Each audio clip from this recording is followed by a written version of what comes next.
warahmatullahi wabarakatuh. Saya Eva Novianingrum dari SMP Negeri 1 Gelanggu. Pendidikan karakter adalah hal paling krusial dalam dunia pendidikan. Kecerdasan tanpa karakter layaknya sebuah obor, bisa memberi cahaya pada orang lain, tapi diri sendiri kehilangan arah. Salah satu bentuk pendidikan karakter adalah dengan penumbuhan empati. Situasi Gen Z saat ini menunjukkan bahwa tingkat empati Gen Z masih kurang atau sangat rendah. Hal ini dibuktikan dengan banyaknya kasus perundungan, intoleransi, dan antisosial. Kegiatan kecil di dalam kelas, misalnya kurangnya ruang bercerita bagi remaja Gen Z untuk bercerita dengan aman dan nyaman kepada teman sebayanya. Kurangnya penghargaan dari teman-teman sekelas ketika ada temannya yang mampu presentasi dengan baik di depan kelas. Kurangnya kesadaran untuk menjaga kebersihan lingkungan serta membuang sampah tidak pada tempatnya. Itu adalah salah satu contoh bahwa tingkat empati Gen Z saat ini masih rendah.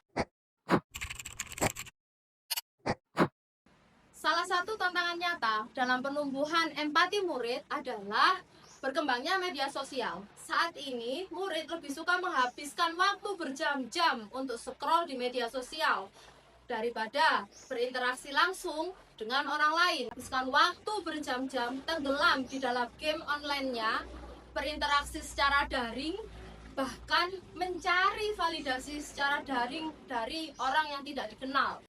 Selain itu, ketidakmampuan untuk mengenali emosi diri sendiri sehingga menyebabkan mereka memilih cara instan untuk menyalurkan emosi yang sebenarnya tidak mereka pahami. Untuk itu, Bestari menjadi salah satu alternatif solusi dalam penumbuhan karakter empati murid. Dalam Bestari, kita bangun empati, kita lakukan satu perbuatan mulia setiap hari. Program ini tidak hanya dilaksanakan di lingkungan sekolah, tetapi dilaksanakan juga dalam lingkungan masyarakat, tempat tinggal murid.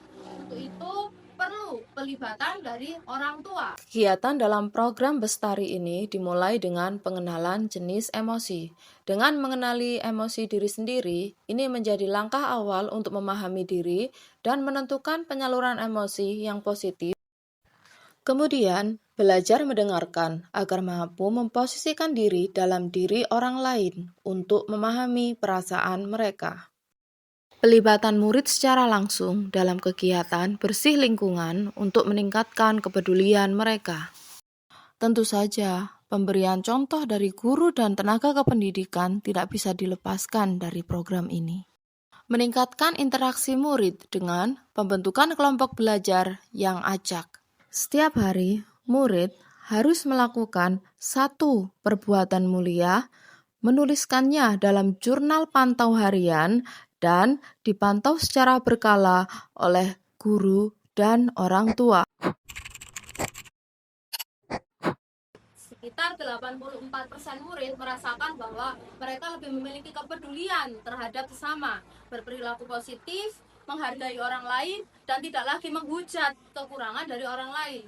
70% orang tua menemukan bahwa putra-putrinya menunjukkan sikap yang lebih positif.